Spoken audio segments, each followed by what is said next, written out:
created, it should be examined for inconsistencies. So we need to check whether the requirements are having any inconsistencies or not, whether there is any ambiguity condition, ambiguous and omissions. So we need to check all these things. And then the requirements of the model, they are prioritized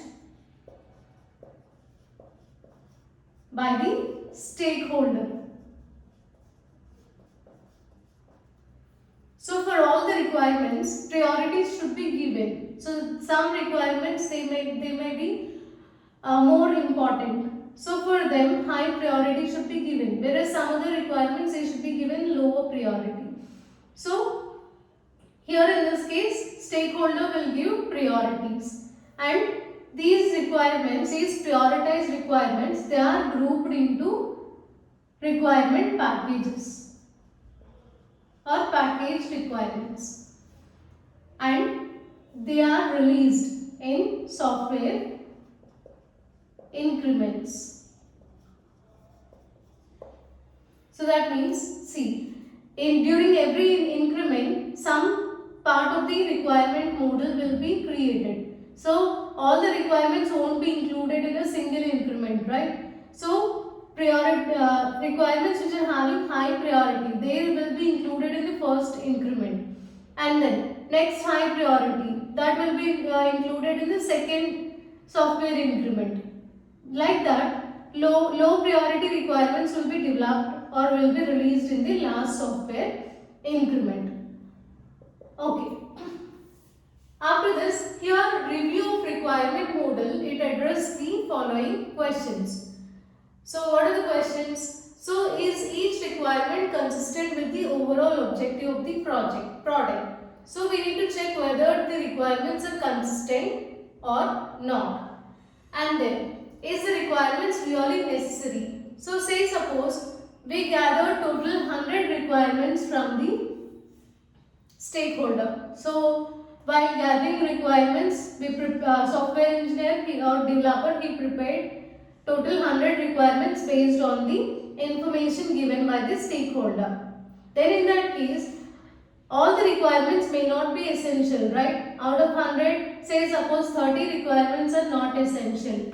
Then in that case, why to include them if they are not essential for the project? So here we need to check whether all the requirements are necessary or not. So these 30 requirements, they provide or they represent add-on feature. So which means they may not be essential for the objective of the system. So we can just eliminate them. Instead of considering 100, you can just take 70 requirements as they are important. Then, is each requirement unambiguous? So, as there are 70 requirements or 100 requirements, in that case, you need to check whether there is any ambiguity. So, why ambiguity arises? Because the requirements, they are gathered by different stakeholders. So, obviously, there might be ambiguity in the requirement. So, same requirement, it may occur more than once. So, such type of requirements should be removed. So here you need to check whether requirements are ambiguous or not. Only those requirements should be included. Then, does any requirement conflict with other requirement? Yes, again there are chances for conflicts between one requirement and other requirement. So you need to take care of that. And is each requirement testable once implemented? So we'll implement these requirements, right? So after implementation, testing will be done.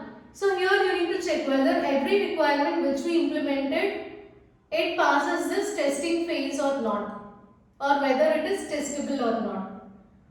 Then, does the requirement model properly reflect information, function and behavior of the system? So the model which we created, the requirement model, it should affect the main information or the main objective of the system, as well as all the functions included in that system, and then it should also reflect behavior. So the actual behavior or the actual goal which is mentioned by the stakeholder. So it should, this developer system, it should satisfy needs of the customer.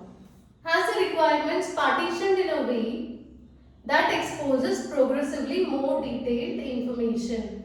So here we'll divide the requirements into partitions, right? So you need to check whether all the requirements, they are partitioned.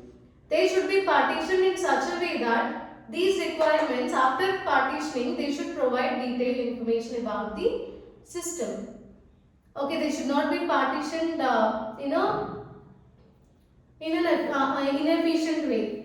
So after partitioning, they should provide more detailed information. So every partition should provide more detailed information about the system.